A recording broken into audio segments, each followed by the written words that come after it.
大家好，今仔日要甲大家介绍的俗语是国有保老母，日系保老爸。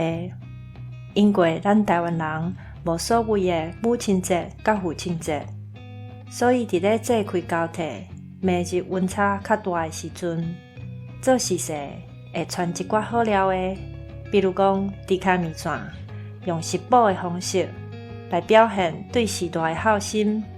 尤其是嫁出去的查某囝，嘛会趁这时阵返去后头厝看爸母。